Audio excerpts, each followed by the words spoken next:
Boa noite a todos. Sejam todos muito bem-vindos ao 7º encontro do Grupo de Estudos em Língua de Sinais Brasileira, o GELES, aqui na Universidade Federal do Sul da Bahia, a UFSB. Hoje a gente tem o tema Morfologia da Libras, que será abordado pela professora doutora Adassa Rodrigues Santos, da UFJF, a Federal de Juiz de Fora. Eu sou a professora Daniane Pereira, eu sou uma mulher de descendência afro-indígena, de cabelos longos e pretos, eu tenho um rosto redondo, olhos castanhos escuros, eu estou com óculos de armação marrom e usando uma blusa cinza, com um batom rosa bem clarinho, 3 brincos pequenos em cada orelha e um colar azul marinho com uma pedra marrom. Atrás de mim há uma parede branca, de um lado eu tenho um espelho desses ornamentais, do outro lado um leque também ornamental, e de ambos os lados uma luminária. Eu sou professora de Libras e de Educação Inclusiva aqui na UFSB, no campus Socígenes Costa, aqui em Porto Seguro. Eu sou mestra em Letras, graduada em Letras Português, em Letras Libras, em Pedagogia e em Normal Superior. Eu sou especialista em Libras, em Supervisão Escolar, em Educação à Distância, em Educação Especial e Inclusiva, em Educação à Distância e Atendimento Educacional Especializado. É um prazer ter todos vocês aqui com a gente no GELES, no encontro do GELES. Através do GELES, a gente almeja congregar professores e acadêmicos da área de letras e educação, tradutores, intérpretes, pessoas surdas e não surdas e demais interessados em refletir e discutir sobre os aspectos que envolvem a língua de sinais, tais como aspectos linguísticos, contato de línguas, bilinguismo, aquisição de segunda língua, aquisição da língua de sinais, oralidade e escrita da língua brasileira de sinais, políticas linguísticas voltadas às pessoas surdas, tradução, interpretação, o processo de ensino e aprendizagem como primeira e segunda língua, além da gente gerar orientações científicas e desenvolver ações de extensão, tais como apresentação de trabalhos em eventos, organização de seminários, desenvolver oficinas de capacitações a professores que ensinam língua portuguesa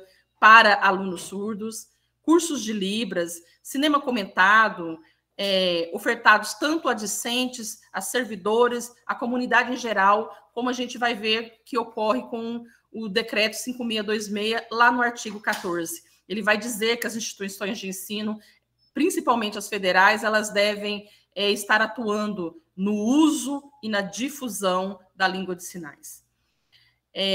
Dessa forma, o Grupo de Estudos em Língua de Sinais Brasileira, o GELES, ele atuará como meio de promover o uso e a difusão da Libras, contribuindo também para a formação de profissionais bilíngues que colaborem para o processo de educação bilíngue para alunos surdos no sistema educacional brasileiro. Eu agradeço desde já a presença das tradutoras e intérpretes de Libras, a Maria Leidiane Rodrigues Pereira Reis, da Unimontes, a Raimires Costa Rocha, da Secretaria Municipal de Brumado, e a Luana, da Universidade Federal de Juiz de Fora. O evento vai ser gravado e a cópia do vídeo ficará disponível no canal do YouTube Observatório Inclusivo UFSB. A gente pede que vocês se inscrevam no canal, ativem o sininho de notificações para receber um alerta assim que a gente colocar algum conteúdo novo, tá? E deixem um like de vocês também. Durante o nosso encontro, a gente pede que, para vocês participarem melhor da atividade, com discussões, com debate, com alguma sugestão, que vocês escrevam no chat com letra de imprensa maiúscula a hashtag GELES e coloquem informações de vocês, ou que no final da fala da professora, vocês também podem levantar a mão para poder usar o microfone, tá bom? Até o final desse encontro, a gente vai disponibilizar também um link para registro de frequência, tá? A gente solicita, por gentileza, que, com exceção da palestrante convidada e dos intérpretes de Libras, vocês deixem seus áudios e câmeras desligados para maior visualização das tradutoras e intérpretes de Libras e língua portuguesa por parte das pessoas surdas que estão presentes aqui no evento, tá? Tendo em vista que a gente está na plataforma Google Meet e se várias pessoas abrirem as câmeras, dificultam para essas pessoas conseguirem visualizar os intérpretes de Libras. Por favor. Bom, e para a gente dar início ao nosso 7º encontro do GELES, eu convido a professora doutora Adassa Rodrigues Santos, da UFJF. Ela é doutora em Letras e Linguística pela PUC Minas Gerais. Ela é mestra em Letras pela PUC Minas, especialista em docência e tradução e interpretação da Libras pela UTP, é licenciada em Letras Português pela Estácio Ribeirão Preto. Atualmente, ela é professora do Departamento de Letras Estrangeiras Modernas da UFJF e diretora-chefe da revista ICIAS, Línguas de Sinais, da UENG. A professora Adassa abordará o tema Morfologia da Libras. Seja muito bem-vinda ao UFSB, professora Adassa, e fique à vontade. Obrigada. Então, boa noite a todos que já estão aqui presentes. Quero iniciar minha fala assim, agradecendo muito o convite, agradeço a Daniane, a todo o grupo GELES, por me dar essa oportunidade de conversar com vocês, ainda mais sobre um tema que me interessa muito, é um tema que atravessa aí as minhas pesquisas na língua de sinais. A Daniane já bem apresentou, né? Mas eu sou professora da Universidade Federal de Juiz de Fora, na graduação em Letras Libras, nós temos a licenciatura em Letras Libras aqui na UFJF, e é provável que alguns dos alunos apareçam, inclusive aqui hoje, porque eles também foram convidados a estar com a gente. E o tema da minha conversa aqui com vocês, a Sâmila já disse, né?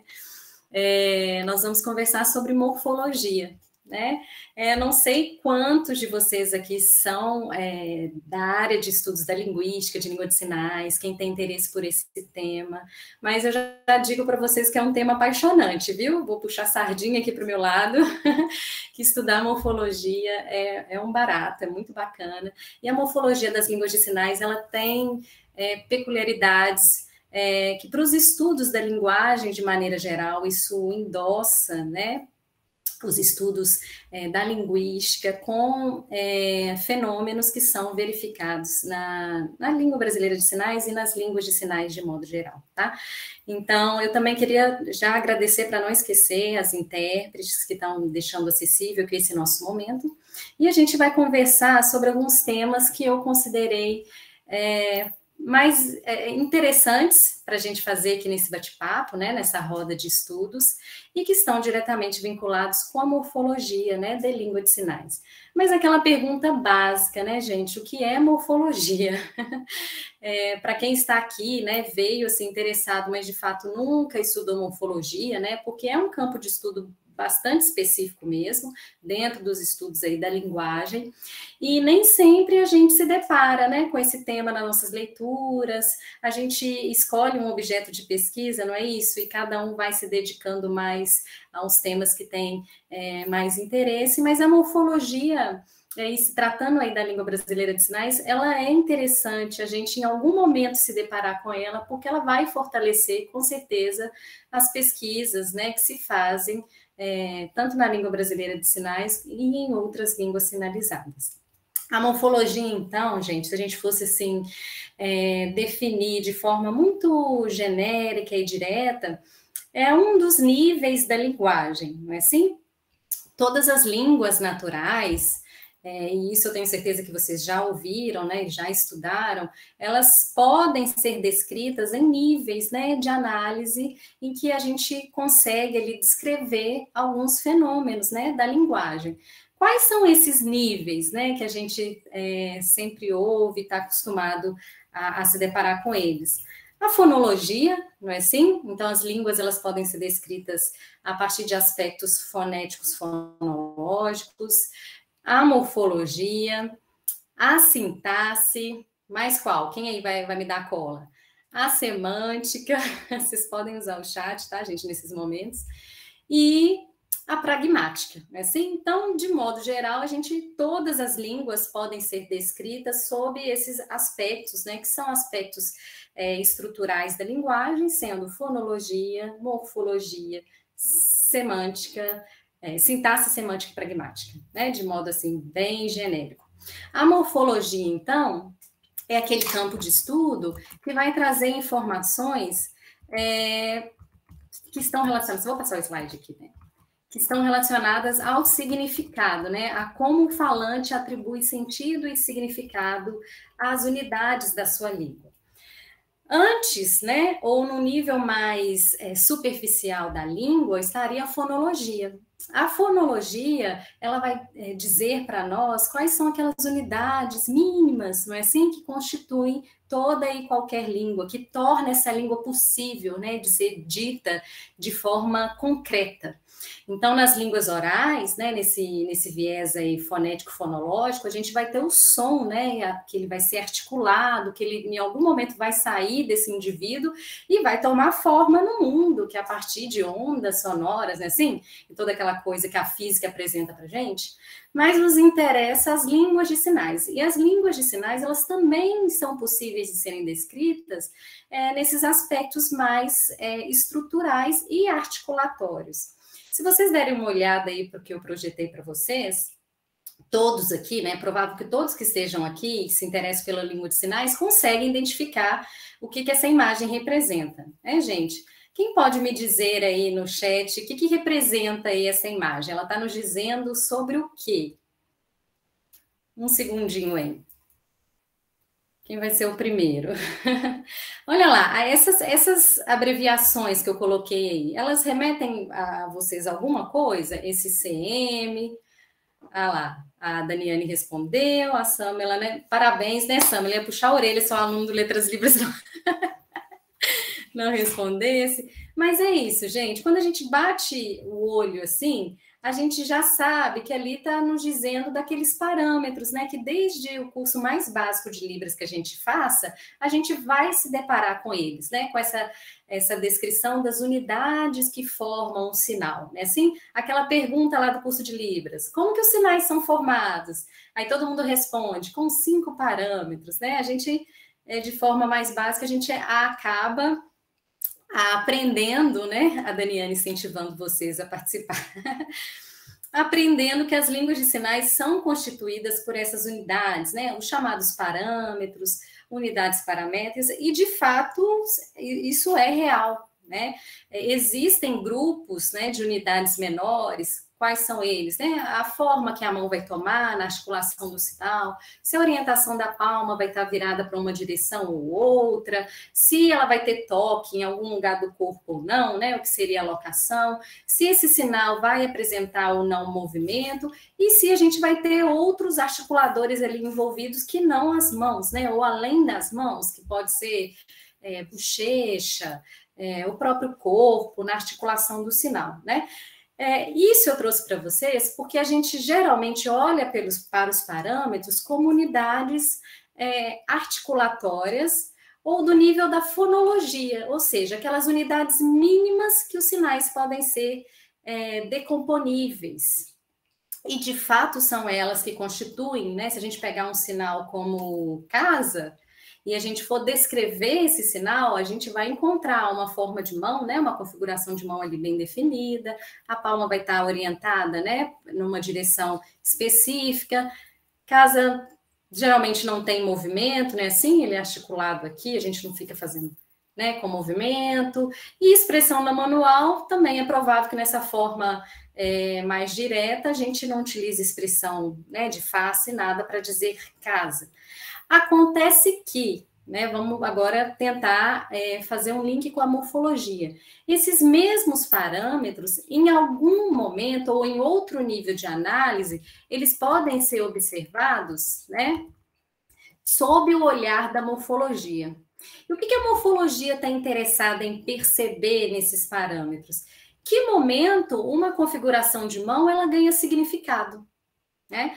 Porque a morfologia é aquele campo de estudo, aquele nível de análise linguística que vai descrever as unidades mínimas significativas, né, da língua. Se por um lado a gente tem lá a fonologia dizendo para nós quais são os parâmetros, quantas formas possíveis que a mão toma, né, e a gente sabe que são formas limitadas, né, de configuração de mão, quantos movimentos são possíveis de se fazer.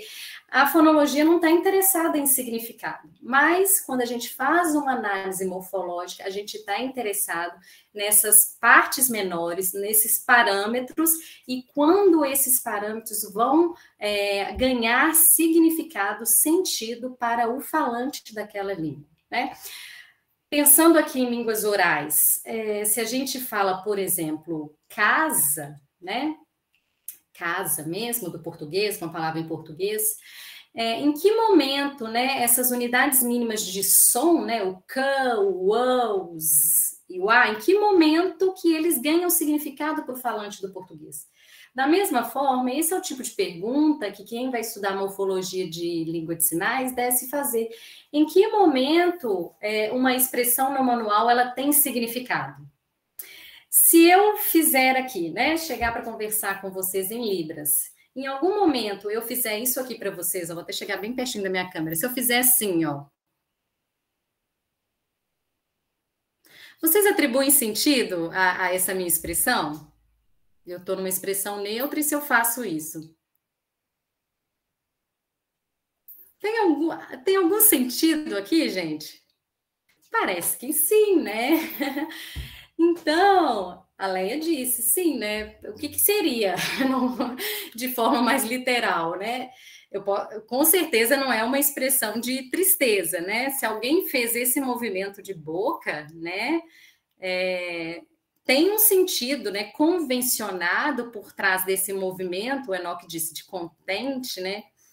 Ou de contentamento, associado a um movimento da boca, né? Então, a morfologia ela está interessada em ver quando essas unidades paramétricas, se combinadas, quando elas ganham sentido e significado. Eu trouxe aqui para vocês uma outra estrutura diferente da anterior, né? Olha só, aqui é a forma como a gente está acostumado a olhar e observar os parâmetros de língua de sinais, né? 5 parâmetros, se diz. Mas acontece, se a gente fizer um estudo mais minucioso, a gente vai ver que uma forma de mão, ela não é só descrita, né, no seu formato, por exemplo, aqui, de mão achatada, né, de uma mão achatada. A gente pode descrever os dedos, né, a quantidade de dedos envolvido nessa mão, porque isso vai ser significativo, por exemplo, se em um sinal eu estou usando essa quantidade de dedos, e se eu mudar a quantidade de dedos, por exemplo, para esta, isso, em algum momento, pode ser que mude o meu significado, né? O significado do sinal que eu estou tentando vincular, o que eu quero dizer, não é assim?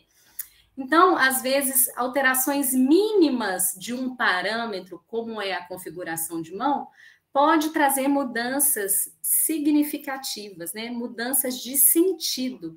Então, a gente começa a observar os parâmetros não só como 5 unidades, porque na verdade não são, né? São 5 grupos, conjuntos, e que são constituídos de traços, né?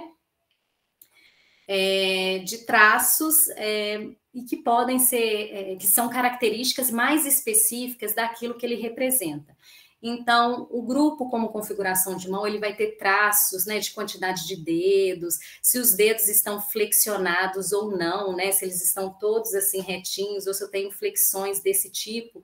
E o que nos interessa para a morfologia? A cada mudança, talvez, da flexão da minha mão, isso pode ocasionar também mudança de sentido no que eu quero dizer em língua de sinais, no que eu quero falar, né, no sinal que eu estou articulando, né? Então, os estudos no campo da linguística hoje, eles começam a olhar para os parâmetros, por exemplo, e aqui eu estou mostrando uma estrutura do articulador mão, né, e como ela pode ser descrita em características muito mais minuciosas do que a gente falar de forma mais genérica, né, configuração de mão, locação.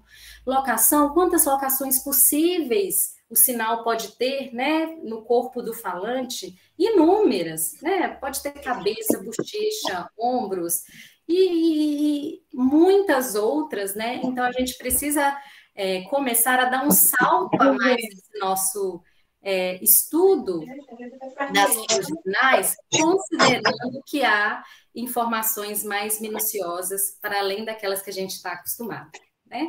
É novidade para vocês esse tipo de estrutura, de observar os parâmetros a partir de um feixe de traços ou um grupo, né, de características mais específicas? Eu acredito que pode ser, né, novidade para muita gente que não é aí do campo especificamente da linguística. Lá, exatamente, todo mundo dando aí um sim, né? Porque esse tipo de estrutura é uma estrutura que a gente vai se aprofundando mais nos estudos da língua de sinais, saber que os parâmetros eles apresentam características mais específicas dentro de cada grupo ou subgrupo que a gente está acostumado, né, a dizer. Então, gente, se a morfologia está preocupada, né, ou a intenção dela é descrever essas unidades menores e quando elas ganham sentido e significado numa língua, ela vai, então, observar os sinais ou a combinação dessas partes menores, né, da língua de sinais. Então, em que momento, se eu juntar uma configuração de mão com uma orientação, qual combinação atribui sentido e é reconhecida com sentido e significado para aquela comunidade linguística, né? Por exemplo, né, a gente fez menção aí ao sinal de casa. O sinal de casa, ele é uma combinação, né, de formas, dessas formas paramétricas, mas de uma forma ordenada, né? Como que a gente faz casa? A gente tem uma orientação específica, as duas mãos estão ativas, né, na articulação desse sinal, espelhadas. Elas estão posicionadas aonde? Você faz casa aqui, a gente faz casa aqui, né? Tem um local específico que ele precisa ser respeitado para que isso ganhe sentido, né? Se eu chegar aqui e fizer somente isso para vocês, isso tem algum sentido, significado, assim, de forma isolada? Será que um falante de língua de sinais reconheceria isso como um sinal, assim, num primeiro olhar? Provavelmente não, porque os parâmetros, eles apresentam uma forma de combinação e organização de forma previsível e de forma, talvez até enrijecida, no sentido que a gente precisa obedecer essas combinações para que aquilo ganhe significado. Toda língua, ela é regida, né, por uma estrutura, por uma ordenação, e isso é de forma previsível, convencionado, não é aleatório. Não é assim? É aí que a morfologia vai entrar e vai dizer quando que eu posso, por exemplo, combinar uma configuração de mão com determinado movimento. Quando uma forma da minha mão não combina, por exemplo, com uma orientação da palma. Vocês já viram sinais que faz assim, gente? Que torce a mão, assim? Tem alguma articulação que a gente faz com a mão torcida, né? Nesse lado aqui, vocês conseguem pensar aí? Não. Por que será que não? Lara, Lidiane, ele também concordou, Dilza não. Por quê? Primeiro, aí a Anne respondeu, nem conseguiria, essa é a resposta. Isso não é nada confortável. Então, a língua, provavelmente, ela não vai utilizar dessa combinação, né? Dessa configuração de mão com a orientação da palma, assim, quase torcendo o tornozelo. Tornozelo, gente? Né? Punho, pulso. A variação aí, é isso mesmo. A língua ela não vai usar, porque isso não é nada confortável para uma língua que é articulada gestualmente. Então, a língua ela vai definir, a partir da sua estrutura articulatória, né, de qual é o articulador que ele usa, se a boca, né, se o som, ou se as mãos e o corpo, quais combinações dessas pequenas unidades são confortáveis, e a partir daí ela vai definir padrões, né, de forma organizada, previsível, para se derivar novos sinais. É muito comum, a gente vai até ver alguns exemplos de sinais que são derivados ou formados a partir de sinais já existentes, não é assim? A gente está falando casa, mas qual o sinal que é muito parecido com casa? Você se lembra de algum sinal que é muito parecido com essa forma, mas que tem outro sentido? A Lidiane falou escola, né? Tá vendo? A língua ela já definiu que essa combinação aqui funciona e aquela comunidade linguística, no caso aqui, falantes de língua brasileira de sinais, definiram isso como um lugar, uma casa. A partir daí, ó, eu tenho escola, né? Com alterações mínimas, escola, igreja, a gente está falando aí de compostos, ela vai derivando novas coisas e vai regulando isso, né? Então, a morfologia, ela vai começar a observar quando e como essas unidades podem se juntar e ir ganhando novos significados na própria língua, né? Então, tá aí um exemplo, né? Um outro exemplo dessa configuração de mão aqui, né? Quando eu articulo ela com um contato, né, numa locação específica, com um movimento, aqui tem, né, o toque, isso vai ganhar um sentido, é um sentido atribuído na língua brasileira de sinais, né? Isso aqui é contato mesmo, né? Contatar, contato com alguém, e isso vai, e assim a língua vai combinando essas unidades paramétricas para que possa se gerar novos sentidos, novos significados. Isso é tão recorrente, gente. Quando eu comecei a estudar morfologia, por que eu comecei a estudar esse campo de estudo especificamente? Estava lá na época do meu mestrado, mas atuando, né, enquanto intérprete de Libras numa instituição de ensino superior. Então, todos os dias eu estava em sala de aula, né, com um aluno surdo, atuando ali com disciplinas específicas. E não era raro às vezes em que eu não se tinha sinal para se representar determinado termo, né, naquele estudo, principalmente para quem atua no campo educacional, né, e sabe que tem terminologias específicas ali que nem sempre a gente encontra um sinal para representar aquilo, e de fato nem sempre se tem, né, não existe, porque são áreas do conhecimento muito específicas, que ainda estão em expansão. E ali eu me via numa aflição enquanto intérprete de Libras, por ter que dizer algo e que eu não tinha uma representação daquilo na língua de sinais, né? E muitas vezes os intérpretes aqui presentes, né, quem atua vai poder confirmar isso, acaba surgindo daquele contexto ali de sala de aula um sinal, não é assim? Eles convencionam ali, né, o aluno surdo e o intérprete acaba convencionando para evitar a datilologia, vai fazendo os combinados e acaba que aquilo ali começa a fazer parte, né, daquele contexto discursivo para se servir, né, como um sinal de um termo muito específico. Então, aquilo gerou uma curiosidade para mim em saber como que os sinais são formados, né? Como é que se criam os sinais? Como é que se formam os sinais? Principalmente no campo da terminologia. Foi aí que eu tive que me deparar com a morfologia, né? E entender como é que essas unidades ganham sentido na língua, né? É claro que isso não acontece ao acaso, né? E nem de forma individualizada, né? Uma língua, para ela convencionar algo com um sinal, né?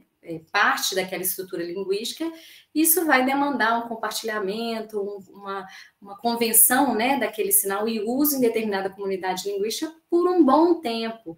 Mas a gente consegue observar esse fenômeno de expansão da língua de sinais de forma muito próxima a nós, né? Assim, coisa que a gente não experimenta tanto no português, né? Até porque a nossa língua é uma língua antiga e muita coisa já está aí pronta, né? Há muitos anos, mas a língua de sinais não é assim? Sempre a gente está se deparando com novos sinais, com sinais que a gente não conhece, porque os surdos estão cada vez mais ocupando esses espaços sociais, as universidades, e aí a necessidade de se expressar, de dizer, né, coisas novas, isso aparece. Então, a gente começa, a partir da morfologia, a entender processos que criam esses sinais, que combinam esses parâmetros de forma significativa para que a língua expresse novos conceitos, novos significados. Tá aqui, gente, ó. Olha aquela forma de mão que está representada, né? Essa configuração de mão aqui. Isso aqui, ele precisa ter uma combinação, né, com outras unidades para que isso ganhe sentido, significado, né, assim? Porque parece que de forma isolada, a princípio, não tem sentido nenhum, assim. Para que o falante entenda isso, a gente precisa dessa combinação dessas unidades menores de uma forma que garanta que isso ganhe sentido na língua, né? Então, se eu fizer já isso aqui, ó, vocês entendem algo nesse sinal? Alguém conhece esse sinal? Que é uma combinação, né, dessa configuração de mão, a rotação de pulso aqui, né? Ó, isso, pelo menos em Minas, talvez, né, aqui na minha região, a gente usa como único, né, ou assim, né, único, singular, quando eu quero singularizar alguma coisa, né, dizer que é específico, ó. Mas aqui eu não tenho mais só configuração de mão, eu tenho um movimento de pulso definido, né, com esse movimento para cima, a rotação de pulso, e ainda, vocês percebem que tem uma expressão associada a essa articulação manual? Olha aqui, os olhos mais cerrados, né, dando como se fosse uma ênfase. Eu tenho mais informações aqui que estão contribuindo e dando sentido e significado para o sinal que está sendo formado. Agora, é importante a gente observar que as línguas de sinais, elas não são só formadas por essas unidades manuais, né? Tanto a gente vai ter informações significativas aqui nas mãos, mas às vezes os sinalizantes, eles nem usam as mãos para dizer coisas, né? Para atribuir sentido e informações da língua brasileira de sinais. Então, quando eu faço algo do tipo, né, esse movimento de boca que está ali representado pela sinalizante, ela está fazendo algo assim, ó. Tá vendo? Isso aqui, gente, combinado a algumas formas de articulação, isso atribui um sentido novo. Quer ver? Se eu faço algo do tipo, né? Esse sinal. Todo mundo conhece, não é? Trabalhar. Não é isso? Mas, se em algum momento eu fizer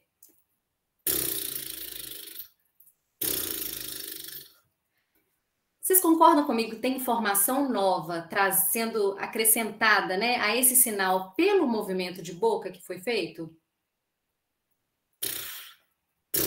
Né? A gente já consegue perceber que a língua está utilizando de articuladores, né? Aqui no caso a boca, né? Especificamente, articuladores não manuais, e acrescentando informações àquilo que está sendo articulado manualmente. Então, isso é de interesse da morfologia, porque essa partezinha aqui, né? Esse pedacinho boca, que poderia ser considerado como um morfema, que o morfema não é a menor unidade significativa, ou a menor unidade da morfologia, pode funcionar como um morfema, porque quando eu combino ele a sinais, a raízes, né, a partes com sentido da língua de sinais, ele vai acrescentando informações novas. E essas informações, né, que podem ser acrescentadas não manualmente, elas ora vão ser opcionais, ou seja, vão estar presente ou não no sinal como é trabalhar. Trabalhar pode ser muito bem articulado sem essa informação da boca, concordam comigo? Tem contextos que a gente só vai usar esse trabalhar, mas há sinais que essa informação, né, aqui no caso da boca, eles constituem esse sinal, ela precisa estar presente. Ali eu fiz a descrição, ó, articulação, a mesma articulação de boca, com a rotação dos pulsos, né, os dedos assim fechados, e que sinal que é esse?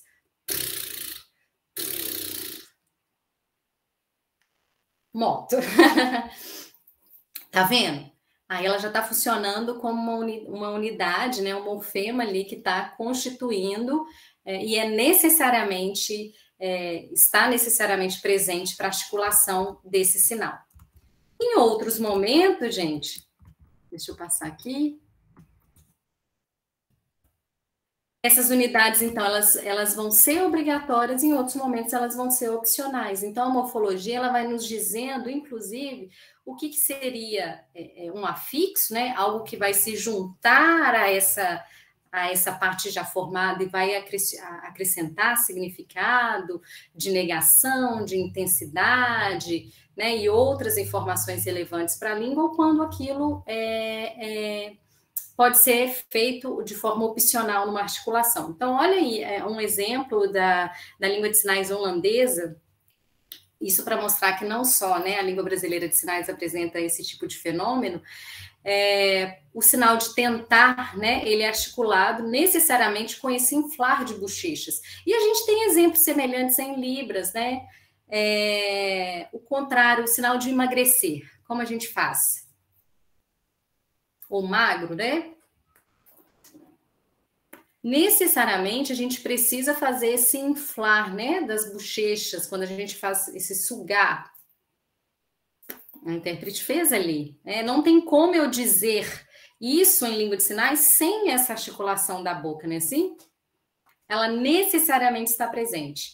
Mas em outros exemplos, como é aquele exemplo da figura 2 ali, que ali estava dizendo uma forma de dirigir, estava descrevendo o evento em que uma pessoa estava dirigindo, mas ela estava dirigindo de forma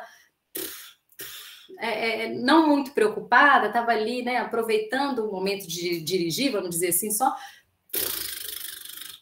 E isso trazendo uma informação de aspecto, né, de como aquele indivíduo está dirigindo, mas isso não constitui necessariamente o sinal de dirigir, né? Não é assim? Então, são exemplos que a gente percebe que essas partes menores vão atribuindo informações relevantes na língua brasileira de sinais, e isso se dá tanto por vias manuais, né, as duas mãos como articuladores primários, quanto por outros articuladores, né, boca, olhos, corpo, movimento de corpo e muitos outros. Tranquilo até aqui, gente?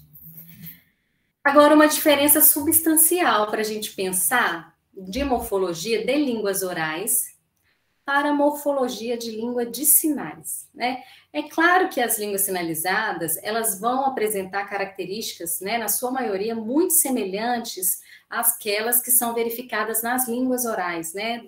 É isso que fez com que a gente reconhecesse, né, e desse esses estatutos linguísticos para a língua de modalidade visual espacial.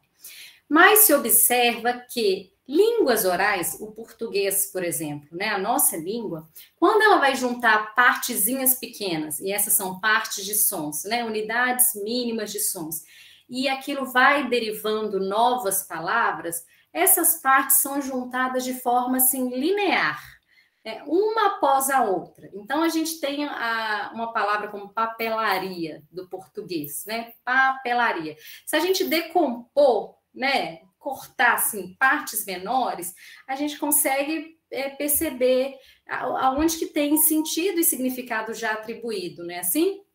Então, papelaria. De papelaria, naturalmente, a gente vai ver ali o papel, né? Então, papelaria vem de papel. Mas tem alguma coisa além do papel para se formar papelaria, né? Que seria aí o que a gente chama de sufixo, né? Esse iria. E que é muito produtivo para o nosso português. Vocês já pararam para pensar quantas palavras do português são derivadas com o acréscimo desse sufixo ria? Outro dia eu vi aqui em Juiz de Fora, lavateria. Lavateria. Sabe o que é lavateria? Está sendo usado como lavanderia, né? Um lugar de se lavar roupa. E esse sufixo ria, essa mínima parte iria no português, ela já ganhou um sentido, não é assim? Ela traz informação geralmente de lugar, né? Sapataria, barbearia, padaria, né? E por aí vai. Então tá vendo que essa partezinha aria, ela tem um sentido já convencionado para os falantes de português, como se eu juntar essa parte com alguma coisa, isso vai dar uma ideia de lugar. Esmalteria, né? Assim, quem tem um outro exemplo aí? Que eu já lembrei de vários aqui. Esmalteria, papelaria, enfim. E isso vai criando novas palavras, sei lá, sorveteria, mercearia, né, assim? Então, isso está sendo muito, muito produtivo para o português. Mas isso vai acontecendo, lá, vocês estão muito bons. Livraria. tudo a gente tem uma base ali, o que seria um radical, né? Aquilo que está carregando o sentido maior, com uma parte menor. Mas o que a gente precisa observar aqui é que isso acontece de forma linear, né? Eu pego uma parte, junto outra aqui e gero uma outra coisa nova, né? A gente percebe uma sequencialidade, uma coisa após a outra. Agora, as línguas de sinais, será que funciona nessa mesma lógica de se juntar coisas de forma sequencial? Vamos pensar aqui de forma prática, quando eu vou fazer novamente o sinal casa. Eu junto as unidades de forma sequencial, então eu pego assim uma mão, depois pego a outra, depois coloco ela na frente. A gente faz assim? Não, né, gente? A gente, quando vai fazer o sinal de casa, a gente já né? Já faz ali tudo de forma muito simultânea. E essa é uma diferença substancial no que diz respeito à morfologia de línguas orais e língua de sinais. Nas línguas de sinais, a sequencialidade não é o princípio, né, que vai reger a forma de combinação dessas unidades menores. Porque as línguas de sinais, elas utilizam de mais articuladores. Enquanto nas línguas orais eu só tenho o som, né, só a boca ali produzindo, e por uma questão fisiológica, eu não consigo articular um som em cima do outro, assim, junto. A gente precisa produzir um som de cada vez, né? Então, é casa. Se você for fazer lá uma descrição fonética, fonológica, né? É uma coisinha após a outra, porque a gente não consegue fazer mais de um som de uma vez. Só que acontece que quando eu estou usando mãos, corpo, olhos, boca, eu consigo fazer vários movimentos e nuances de forma simultânea, né? A sequencialidade não é uma questão assim, né? Eu posso juntar expressões de corpo e face ao mesmo tempo que eu articulo as minhas mãos, né? Então, as línguas de sinais, elas exploram mais a simultaneidade, né? Essa riqueza de informações que vem por articuladores manuais, articuladores não manuais. Eu coloquei ali uma expressão que é o layering, né? Uma expressão que tem sido muito utilizada para essas múltiplas informações que são dadas na produção de uma língua sinalizada e que nem sempre a sequencialidade é ali o princípio organizador dessas unidades menores. Mas não quer dizer, por ela não ser ali, né, a estrutura ou a ordem seguida, não quer dizer que ela não esteja presente. Quando a gente vai produzir os sinais, vejam só, na figura ali, a primeira figura aqui à esquerda, a sinalizante ela faz algo do tipo assim, ó. O que vocês conseguem perceber ali? Tem articulação de mão, né? É um sinal como encontrar, descobrir, né? O sentido que ela está usando ali. Mas só tem mãos, gente. Naquela imagem ali, vocês só percebem atividade de mãos ou de mais alguma coisa assim? O que chama a atenção de vocês? A Elisa falou, né? O rosto dela tá bem marcado, né? A boca, né, Anne? A boca tá aberta. A expressão facial de modo geral, as expressões, né? As expressões, se a gente fosse definir ali mais específico, olha os olhos. Os olhozinhos estão, né? Deram uma piscada, né? Parece que é o momento ali da piscada. Vejam só, quando a gente faz descobrir, eu posso fazer descobrir dessa forma, gente? Esse é o sinal de descobrir? Não, né? Quando eu articulo descobrir, eu preciso fazer essa ordem, né? Essa direção do encontro, né? Das duas mãos. Eu não faço o contrário. A abertura é aqui, ó, né? Do que seria de fora para dentro, né? E não o contrário. Então, veja que a sequencialidade, ela está presente nessa estrutura. Eu tenho uma ordem a ser seguida, e não só dessa. No momento que ela toca as mãos, a boca dela também dá essa abertura, né? É algo... É muito coordenado, né? A ação tanto das mãos no descobrir, mas também da abertura da boca, que ela se abre no momento do toque das mãos, né? De uma descoberta.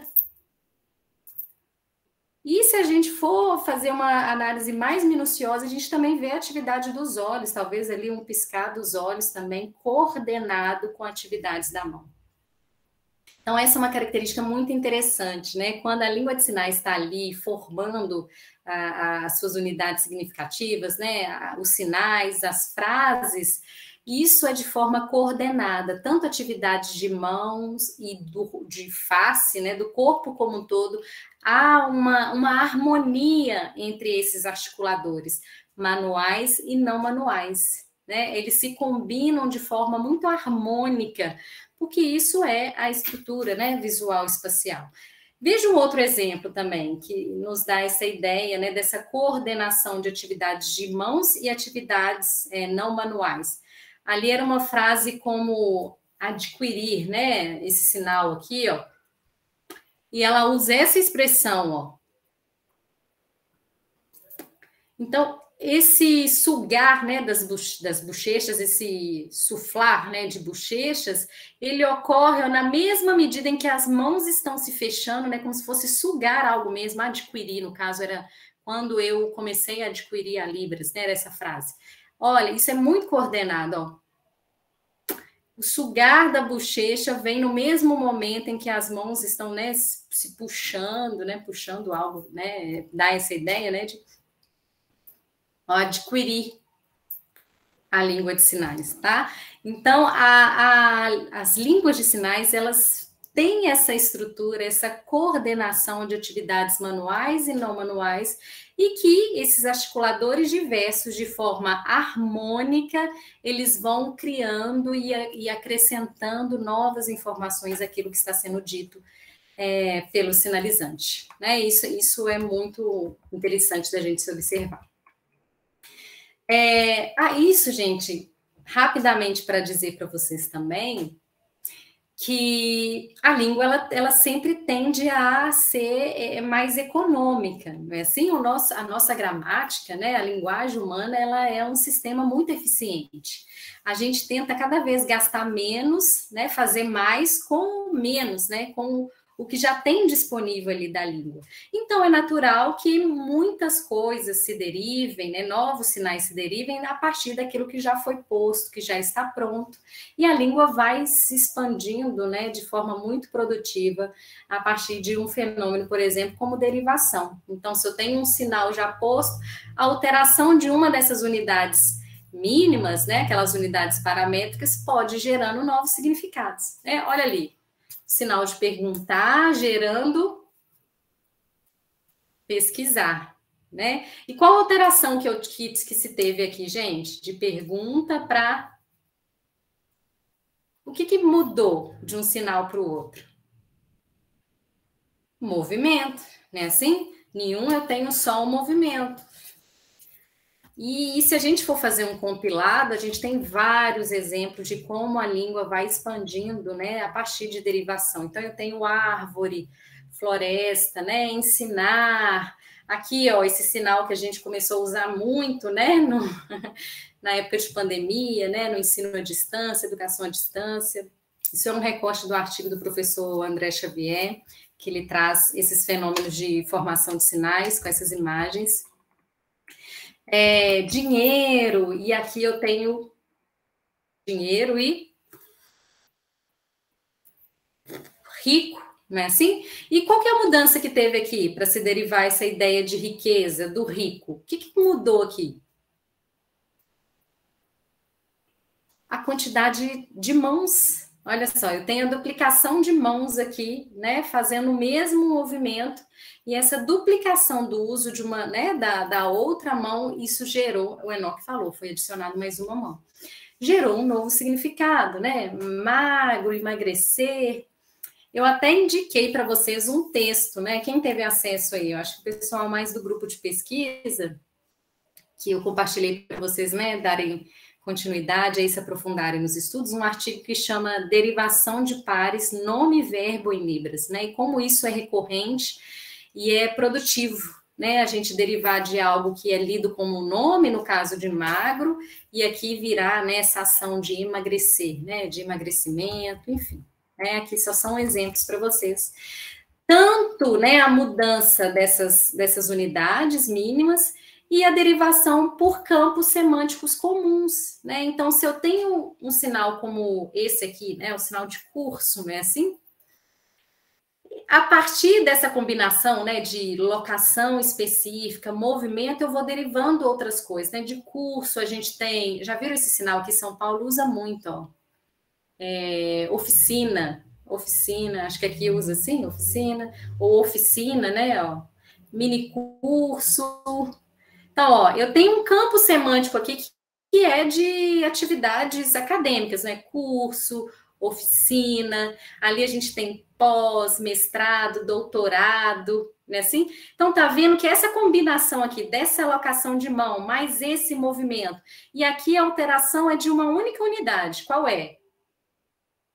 Configuração de mão, né? Assim, doutorado, mestrado, pós. Então, a morfologia da Libras está nos dizendo que essa combinação, por exemplo, aqui dessa alocação com esse movimento, isso tem um sentido, ou pode ser lido aí como uma raiz, né? Como uma parte significativa, que a alteração mínima de uma das unidades, que seria, no caso, a configuração de mão, vai gerando novos significados, né? Então, a morfologia da língua de sinais, ela está interessada em descobrir quais são, então, essas raízes. Vocês já pararam para fazer essa pergunta? O que seria uma raiz em língua de sinais?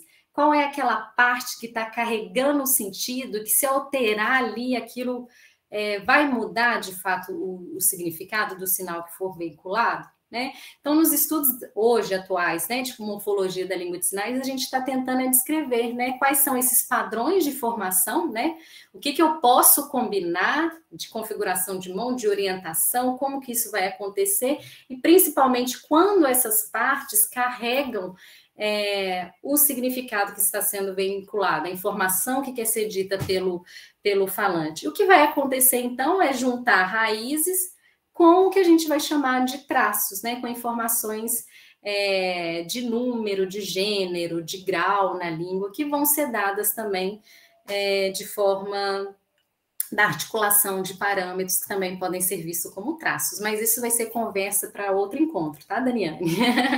Essa parte a gente entra no outro momento. E aí, então, os sinais vão sendo formados até que ele ganhe, de fato, nessa sua forma fonológica, o sinal como é conhecido. Mas se a gente for decompor ele, a gente vai chegar naquilo que está sendo considerado como raiz, né, que está carregando o significado, e aquilo que está sendo que está mais à superfície, né, que alterando ali, ele vai trazendo novas informações e informações de diversos tipos, né. Para finalizar, gente, o que hoje se busca, né, compreender, o que tem sido relevante para os estudos da morfologia de língua de sinais? Daniane não perde tempo, né, já está pensando ali no mini curso e tal.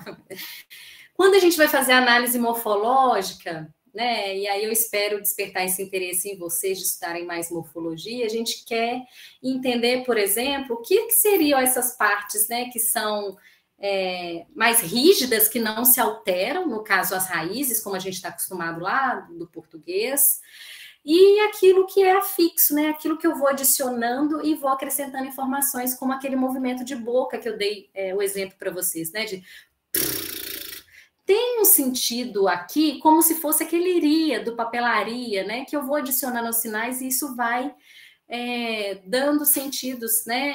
A eles, aqui no caso de um modo, né, uma forma de ou trabalhar muito, ou dirigir, né, esses exemplos que a gente viu aqui hoje. Nos interessa saber, né, qual é o conteúdo semântico, qual é a informação ali que é dada a partir da articulação de um parâmetro como esse, né?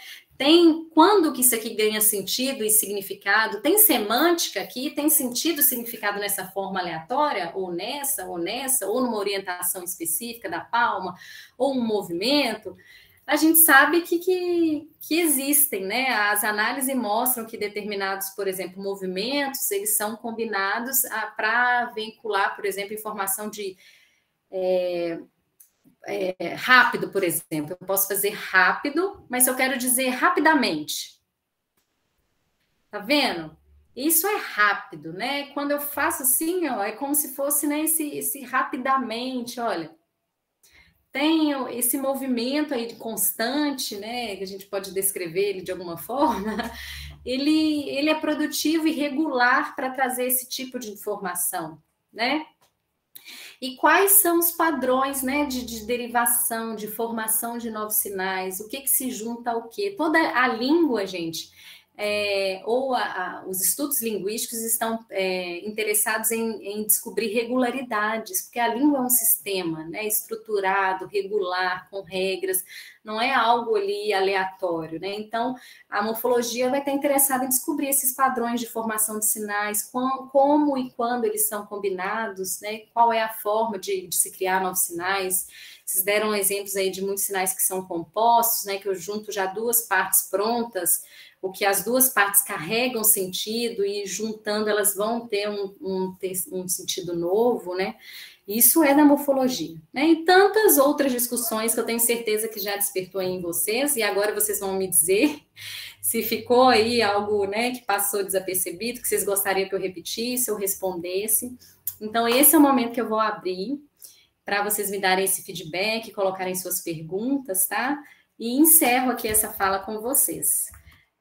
A conversa de hoje foi para despertar essa curiosidade, esse interesse pelo campo de estudo que é a morfologia das línguas de sinais. Gente, agradeço muito, tá bom? E estou aqui à disposição.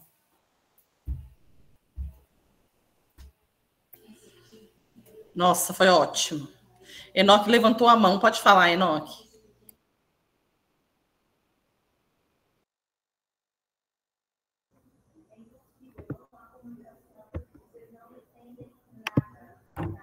Boa noite a todos.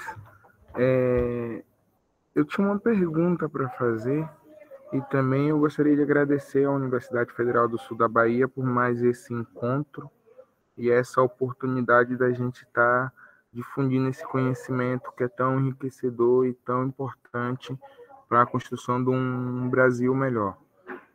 A pergunta que eu tinha para fazer seria, no caso, essa questão da movimentação e da articulação que é usada para dar esse sentido de ofícios, né? Tipo ero, tipo rapidamente, tipo ação também é atos de ação dentro da nossa oralidade. Se ela é universal ou ela pode ser tipo uma questão regional, tipo, vamos supor, exemplo, esse mesmo ofício, esse mesmo movimento que pode ser assim rápido na Bahia, vai dizer que seja assim em São Paulo, tipo algo assim. Deu para perceber? Não sei se deu para perceber. Deu para perceber, professora? Deu. Excelente pergunta, viu, Enoque? Muito boa mesmo. Tem tudo a ver com o que a gente está conversando aqui.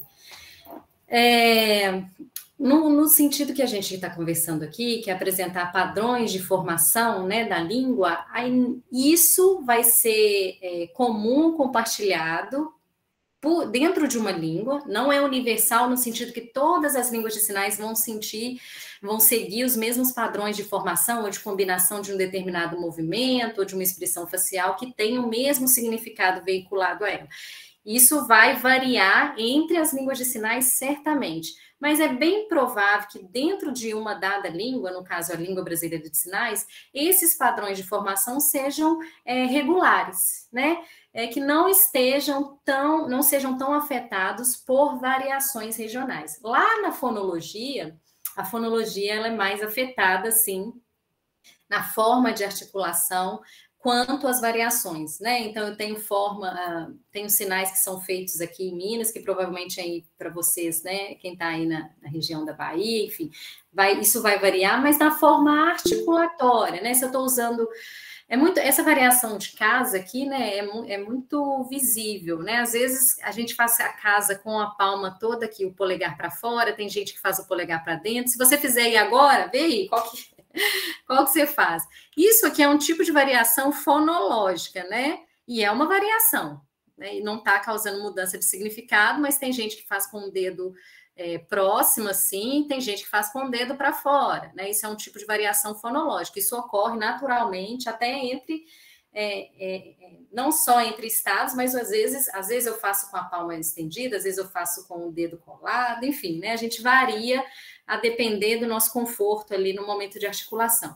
Mas para processos, né, morfológicos, de formação e veiculação de sentido e significado, isso é mais regular dentro de uma língua. Não quer dizer que aqui em Minas eu vou usar um sufixo tal, né, no caso aí que você usou do exemplo do português, ou em Libras, né, desse morfema boca, e que isso seja lido ou interpretado em outro estado com outro sentido. Quanto ao processo morfológico, não. Né? Quanto a essa informação que está sendo adicionada, não. A variação vai se dar mais no nível da fonologia, né? Na forma da articulação das mãos, enfim. Mas não é o tipo de variação que a gente está conversando aqui. Te respondi, Enoque?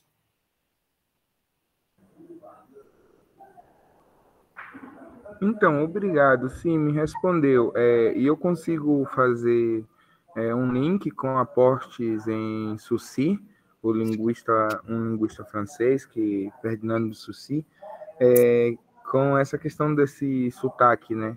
Tipo, porque isso a gente sabe que essa sintaxe regional toda vem mais como é que eu posso dizer, da conjuntura social, porque um povo fala mais de uma forma, Sim. Pois tem um certo nível de educação, Perfeitamente.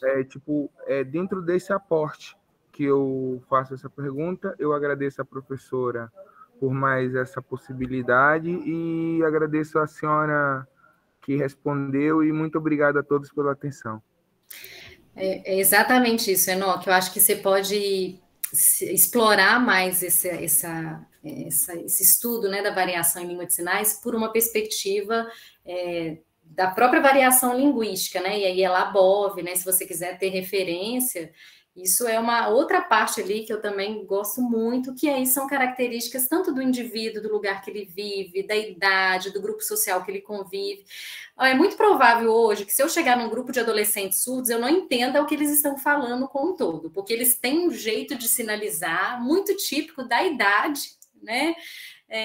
Que eu já não uso, nem conheço, né, os termos ou os sinais que eles usam, né? Então isso varia mesmo, mas isso é mais uma perspectiva da sociolinguística, né, dos estudos da variação, principalmente fundamentados lá no William Labov, que pode dar, né, bases teóricas para a gente pensar a variação também em língua de sinais. Nossa, muita coisa, muito pouco tempo, mas foi muito bom. Tá cheio de elogios aqui no chat. Adassa, vou deixar você dar uma olhadinha aí. Pessoal agradecendo. Realmente foi muito bacana. A hora que você falou sobre a morfologia, realmente ela consegue... Ela nos segura, né? Eu acho isso muito massa, porque ela é muito interessante e ela consegue prender a gente. E nisso, minha filha, já veio um mini curso na cabeça, já foi uma coisa incrível. Quem sabe aí também não gera um frutinho em você e a gente não pensa em um mini curso. A gente pode, de repente, juntar o FSB com... com certeza, o FJF, né? Aí, ó, com certeza. Né? Vamos criar mais frutos aí, que eu acho que vai dar certo. Amei a ideia do mini curso. Vamos ver se você também gosta e a gente vai conversando. O pessoal agradeceu aqui demais, elogiou demais esse momento aqui com você. Acho que não teve aqui mais perguntas, mas eu também gostaria de agradecer muito o pessoal que está aqui, que veio prestigiar esse momento e que veio ouvir sua fala, Adassa. Nós temos aqui o professor, nós temos vários professores de Libras aqui, tá? Nós temos professor de Libras da Unimontes, professor de Libras do IFNMG, de vários locais, porque a maioria até do pessoal do próprio Geles, eles também são professores de Libras, mas a gente tem aqui o professor Roberto, que ele fez questão de deixar ali no link, no chat para a gente, que ele é do Instituto Federal de São Paulo. Obrigada pela presença. Quero agradecer o pessoal da Universidade Federal de Viçosa, do IFNMG, da Unimontes, da Universidade Federal de Juiz de Fora, que também tem bastante gente, alunos e ex-alunos seus aqui, né, Adassa? Da Secretaria de Educação do Governo do Estado do Maranhão, tem aqui pessoas da Escola Estadual Dr. Carlos Albuquerque, tem pessoas da Universidade Federal do Pará, da Universidade de São Paulo, da Universidade Federal do Recôncavo da Bahia, colocaram aí no chat, da Federal de Roraima, da Estadual de Feira de Santana, da Universidade do Estado do Pará, porque tem a federal e tem a do Estado, e a Universidade Federal de Minas Gerais e a Universidade Federal de Campina Grande. Eu quero agradecer, fora o pessoal que está representando, que veio dessas instituições, também tem pessoas que vieram, que não são exatamente de uma instituição, mas estão prestigiando o evento também. Muito obrigada. A Daça, mas foi muito bom. A gente conta com você novamente em outro momento. De novo, quem sabe no minicurso e no podcast. Gente, foi um grande prazer contar com todos vocês aqui no 7º encontro do GELES, para a gente poder, como a professora deixou claro, e como o Enoque também falou, a gente poder juntos multiplicar experiências. Isso é muito bom, tá? Meu muito obrigada a todos. As intérpretes de Libras, teve gente mencionando, acho que a Elisa mencionou no chat, ela tinha percebido num primeiro momento só Raimires, mas é porque elas vão revezando, Elisa. Aí depois eu falei que estava no momento de Leidiana, e ela falou, oh, que legal, 2. Mas, na verdade, nós estamos com 3 intérpretes, tá? A Leidiane, a Raimires e a Luana. Eu vou fazer questão de falar o nome de todas, porque naquele primeiro momento eu não tinha falado o nome de Luana completo, e aí eu vou me retratar. Então, muito obrigada a Luana Isabel Gonçalves de Lima, da UFV, da Maria Leidiane Rodrigues Pereira Reis, da Unimontes, e a Raimires Costa Rocha, da Secretaria Municipal de Brumado. Valeu, meninas, por tornar nosso momento acessível à comunidade surda. Quero agradecer também aos monitores do evento. A gente tem a Anne Carolina Souza Gregório, o Alex Rodrigo Rocha, a Dilza Maria Santos Correia, o João Vitor Nascimento de Santana, o Leandro de Oliveira Santos e a Luzinete Maria Dantas, tá? Todos por trás, sempre com alguma atividade que tornou possível o evento acontecer. Aos integrantes do GELES também eu não posso deixar de agradecer. E, mais uma vez, a professora Daça. Gratidão, viu? Foi meu muito obrigada a todos. Eu vou dar mais um minutinho para você poder se despedir do pessoal, Daça. Eu queria pedir aqui para o pessoal ligar as câmeras para poder fazer aquela foto. Tá vendo? Eu acho que eu sem meus monitores. Uma pergunta. Não tem? Uma. Até o momento que eu saí aqui do chat, eu não tinha, não. Só elogios, demais. Acho que tem uma mão levantada, é o Robert. Tem agora, o Robert, é o professor Robert, pode? Sim. Cadê ele? Tô vendo, lá em cima. Pode.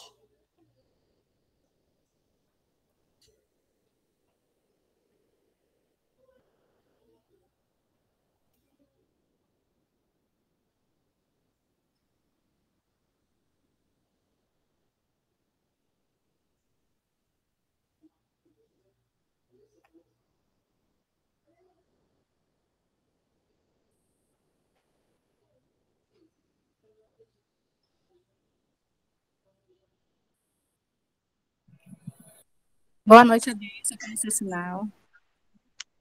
Então, eu tenho uma pergunta para você. Com respeito à fonologia, certos estudos da morfologia, na linguística da morfologia, é muito importante. Esses estudos, né, esses morfemas, essas pesquisas. Mas com relação aos parâmetros, né, as letras, nas questões das letras básicas, da tecnológica que você mencionou, né, com relação à curiosidade dos termos tecnológicos, que são termos específicos, termos tecnológicos, os sinais básicos. Como você começou, né, esse trabalho?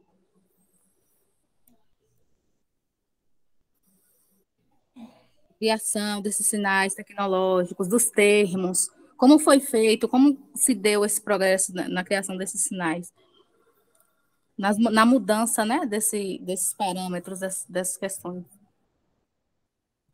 E também, com relação a isso, esse que foi progredindo, que foi aumentando, né, nas pesquisas, desde o básico, né, até as questões dos morfemas, das palavras, como foi feita essa junção, a criação desses sinais nessa área? Se não teve nada, se precisou, ou se teve alguma aplicação, começando a partir do básico, né?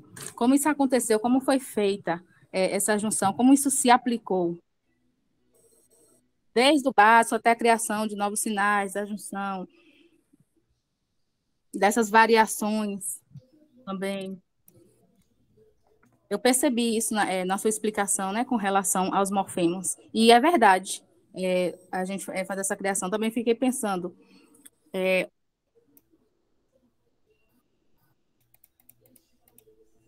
isso também essa mudança vai acontecendo, né? Vai tendo mudanças com relação aos sinais tecnológicos, vai tendo variações, vai progredindo, vai mudando, e isso vai mudando esses sinais tecnológicos, como você falou, é verdade. E aí vai surgindo novos sinais, como, por exemplo, o 3D, o sinal 3D. E aí já foi feito esse novo sinal, a criação desse novo sinal, utilizando uma base, né? Utilizando a base da mão. Foi acontecendo essa mudança. Então, eu fiquei pensando nisso e achei muito importante ressaltar isso aqui, assim como você disse. É verdade, a língua é viva. Ela vai mudando, vai sofrendo mudanças, né? Não tem um sinal específico que fica para sempre, né? Então, com o tempo, vai havendo essa variação, né? Ao longo da história, a cultura, vai havendo essa mudança, assim como você explicou, é verdade. E no futuro, futuramente, né, isso pode acontecer. Por exemplo, tem os sinais, hoje, que futuramente pode desaparecer, assim como tinha sinais no passado, né?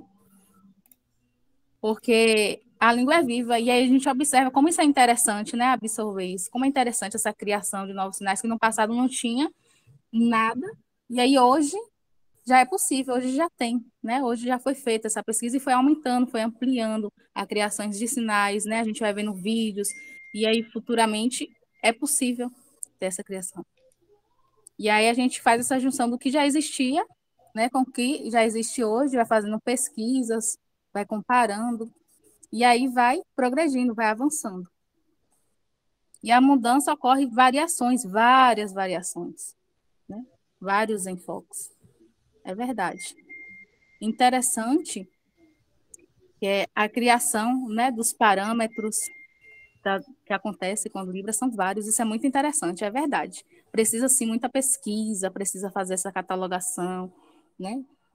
É verdade.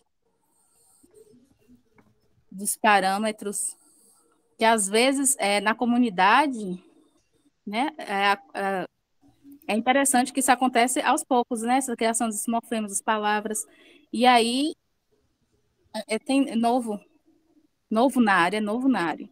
Então, é interessante ter esses estudos da criação, né, para surgir esses novos sinais, está travando um pouco a imagem. E é normal. Isso acontece de forma diferente. Entendeu?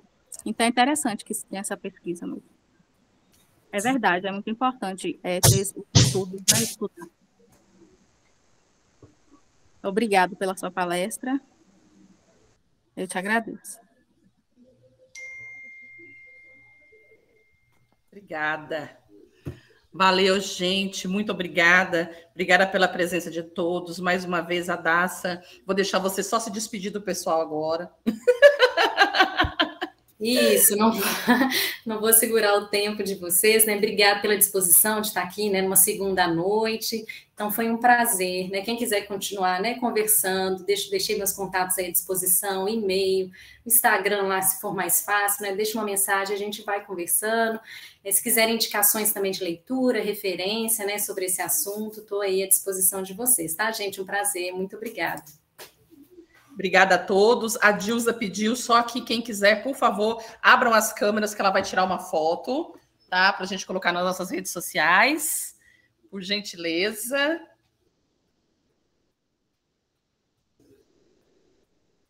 Pamela está colocando que está sem câmera, mas quem quiser abrir, fique à vontade. Avise quando tiver terminada aí, Dilza, por favor.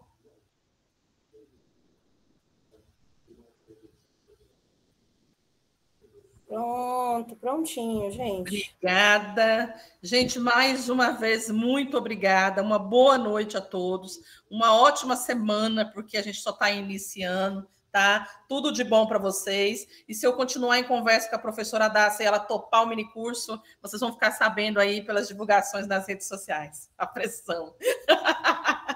Um beijo, gente. Tudo de bom. Mais uma vez, obrigada, professora. Valeu. Tchau, gente.